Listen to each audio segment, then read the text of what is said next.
Bismillahirrahmanirrahim. Assalamualaikum warahmatullahi wabarakatuh. Nama saya Andi Muhammad Bilkisti Halilullah, NIM 193 104 1092, kelas PJKIAC Angkatan 2019. Saya akan mempresentasikan materi PowerPoint prinsip dan alat evaluasi. Prinsip evaluasi. Menurut Anas Sudijono, prinsip-prinsip dasar evaluasi hasil belajar ada 3 prinsip, yaitu 1. Prinsip keseluruhan. Prinsip keseluruhan atau prinsip menyeluruh juga dikenal dengan istilah prinsip komprehensif. Dengan prinsip komprehensif dimaksud di sini bahwa evaluasi hasil belajar dapat dikatakan terlaksana dengan baik apabila evaluasi tersebut dilaksanakan secara bulat utuh atau menyeluruh. Evaluasi hasil belajar dapat mengungkapkan aspek proses berpikir, juga dapat mengungkap aspek kejiwaan, yaitu aspek nilai atau sikap, dan aspek keterampilan yang melekat pada diri masing-masing individu peserta didik. Dengan melakukan evaluasi hasil belajar secara bulat, utuh, menyeluruh, dan akan diperoleh bahan-bahan keterangan dan informasi yang lengkap mengenai keadaan dan perkembangan subjek didik yang sedangkan dijadikan sasaran evaluasi. Prinsip 2. Prinsip kesinambungan. Prinsip kesinambungan juga dikenal dengan istilah prinsip kontinuitas. Dengan prinsip kesinambungan dimaksudkan di sini bahwa evaluasi belajar yang dilaksanakan secara teratur dan sambung-menyambung dari waktu ke waktu.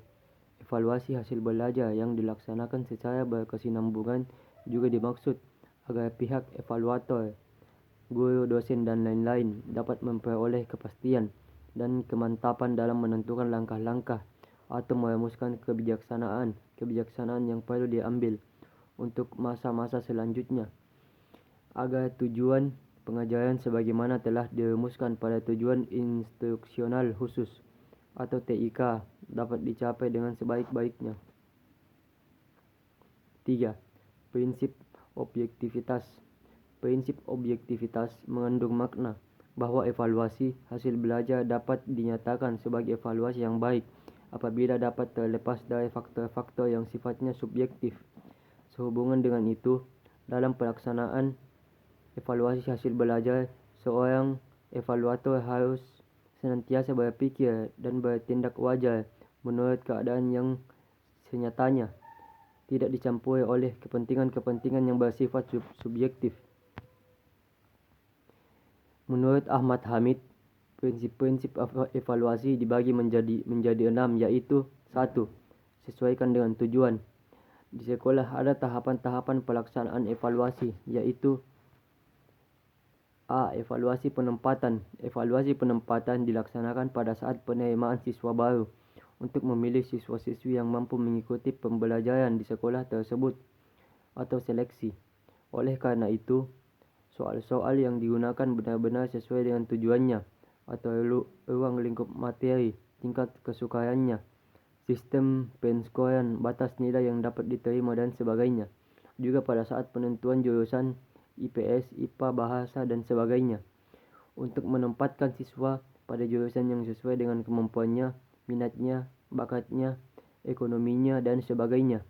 Sebab kalau penetapan jurusan ini tidak sesuai dengan keadaan siswa, dikhawatirkan dapat menghambat prestasi belajarnya dan sebaliknya. B. Evaluasi formatif. Evaluasi formatif dilakukan untuk mengetahui hasil yang dicapai setelah sesuatu pokok bahasan selesai diajarkan. C. Evaluasi diagnostik. Evaluasi diagnostik dilaksanakan setelah evaluasi formatif yang dimaksudkan untuk mengetahui, menemukan, memperoleh informasi tentang penyebab rendahnya prestasi belajar siswa. Oleh karena itu, soal-soal yang digunakan benar-benar sesuai dengan tujuannya, ruang lingkup materi, tingkat kesukaannya, dan sistem penskoriannya. D. Evaluasi sumatif. 2. Materinya disesuaikan dengan cakupan kurikulum. Dalam melaksanakan kegiatan evaluasi, maka alat ukur atau soal-soal ujian yang digunakan harus mencakup atau mewakili seluruh materi sesuai dengan tuntutan kurikulum dan tingkatan kelas serta periodenya, sehingga kesimpulan yang diperoleh tidak salah dan sekaligus dapat mengambil keputusan. 3. Sesuaikan dengan tujuan pengukuran atau taksonomi. Taksonomi merupakan jenjang tingkatan kemampuan yang diharapkan dimiliki oleh siswa setelah mengikuti proses pembelajaran. Jenis taksonomi yang dikenal yaitu taksonomi Bloom. Bloom membagi jenjang kemampuan siswa atas 6 macam, yaitu A. Pengetahuan, yaitu tahu dan ingat tentang materi pelajaran yang sudah dipelajari. Pengetahuan merupakan jenjang kemampuan yang paling rendah tingkatnya. B. Pemahaman, yaitu mengerti, memahami hubungan yang sederhana di antara fakta-fakta atau konsep materi pelajaran. C. Penerapan, yaitu kemampuan untuk menerapkan, menggunakan suatu konsep, hukum, dalil dan sebagainya ke dalam atau pada hal-hal yang terkait secara benar. D. Analisis, yaitu kemampuan untuk menganalisis suatu hubungan atau kesatuan situasi yang kompleks menjadi atas konsep-konsep bagian-bagian dasarnya. E. Sintesis, yaitu kemampuan untuk menggabung-gabung hal-hal yang spesifik menjadi suatu yang utuh. F. Evaluasi, yaitu kemampuan menilai dengan cara membandingkan, menyimpulkan, mempertentangkan, mengkritik, mendeskripsikan, membedakan, menjelaskan, membenarkan, memutuskan, menafsirkan, menghubung-hubungkan, meringkas dan menyokong, dan menarik kesimpulan. Sesuaikan dengan tujuan pembelajaran, SK, KD atau I. Dalam kurikulum 2004 KBK sudah disebutkan standar kompetensi dari setiap mata pelajaran. Kemudian standar kompetensi dijabarkan menjadi beberapa buah kompetensi dasar. Ini dijabarkan lagi menjadi beberapa buah indikator. Oleh karena itu, dalam kurikulum berbasis komputer kompetensi dikenal beberapa istilah, standar kompetensi, kompetensi dasar, dan indikator yang menunjukkan seberapa kompeten peserta didik mencapai materi yang dituntut kurikulum. Di sini diperlukan pengetahuan dan pemahaman guru dalam menyusun soal untuk mengukur apa yang terkandung pada setiap indikator dan menemukan tujuan-tujuan itu diharapkan dapat memberi bentuk dan arah kepada metode mengajar, bahan pelajaran, prosedur evaluasi yang akan dilaksanakan oleh guru. 5. Harus dapat memotivasi siswa agar mau belajar. Pelaksanaan evaluasi harus dilaksanakan dengan objektif agar siswa termotivasi untuk giat belajar. Kalau sekiranya siswa beranggapan bahwa tanpa belajar keras pun aku akan naik kelas, akan lulus, akan dapat nilai baik, akan diterima di sekolah itu dan sebagainya, maka hal ini merupakan semacam malapetaka bagi dunia pendidikan kita. 6. Memiliki kriteria tes yang baik. Sebagai alat ukur, suatu tes baru dapat dikatakan berhasil menjalankan fungsi ukurnya apabila ia mampu memberikan hasil ukur yang cermat dan akurat. Tes yang hasil ukurannya tidak cermat atau tidak dapat menunjukkan perbedaan-perbedaan kecil yang ada pada objek ukurnya tidaklah banyak memberikan informasi yang berguna. Oleh karena itu, sebelum perangkat soal tes digunakan untuk mengukur hasil belajar siswa, maka tes itu harus diadakan uji coba untuk dianalisis. Alat evaluasi. Dalam pengertian umum, alat adalah sesuatu yang dapat digunakan untuk mempermudah seseorang untuk melaksanakan tugas atau mencapai tujuan yang lebih efektif dan efisien. Kata alat biasa disebut juga dengan istilah instrumen evaluasi. Pada umumnya, alat evaluasi dibedakan menjadi dua jenis, yakni 1. Tes. Tes ada yang sudah distandarisasi, artinya tes tersebut telah mengalami proses validasi, ketepatan dan